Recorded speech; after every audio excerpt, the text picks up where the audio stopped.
আমরা সেদিন আগেই গুনার স্বীকৃতি দিয়ে দেব। আমরা বলবো, আল্লাহ তুমি প্রশ্ন করার আগে তোমার একটা কথা বলি, আমারে কিছু জিজ্ঞেস করো না, আমি সব করেছি।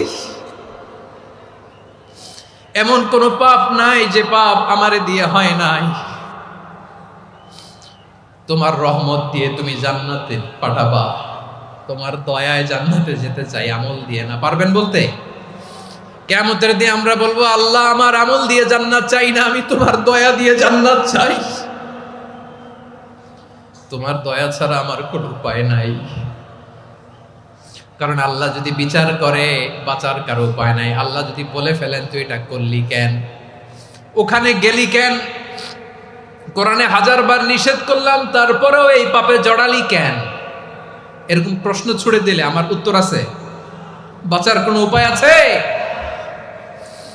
রোজ হাসরে হে আল্লাহ আমার করোনা বিচার, আল্লাহ করোনা বিচার। বিচার চাহি না তব দয়া চাই, এ গুনাহগার করোনা বিচার। আপনার আমল দিয়ে জান্নাতে যাবেন? কি দিয়ে যাবেন?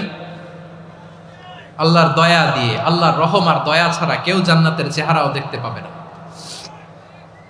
আমার প্রিয় ভাইরা, এই দোয়া আল্লাহর কাছে পছন্দনীয় হওয়ার কারণ 3টা। দোয়ার প্রথম অংশে আছে তাওহীদ, আল্লাহর একত্ববাদের ঘোষণা।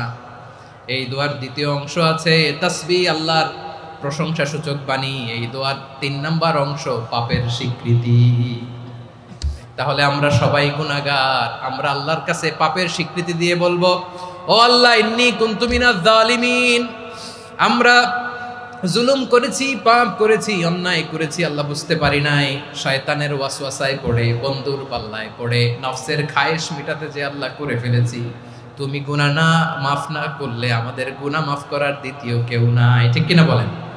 এভাবে অনুতপ্ত হয়ে যদি আল্লাহর কাছে দোয়া করেন, দেয়ালে পিঠ থেকে গেছে, কোনো রাস্তা নাই বের হওয়া, ওই মুহূর্তেও আপনাকে বিপদ থেকে উদ্ধার করবে কে?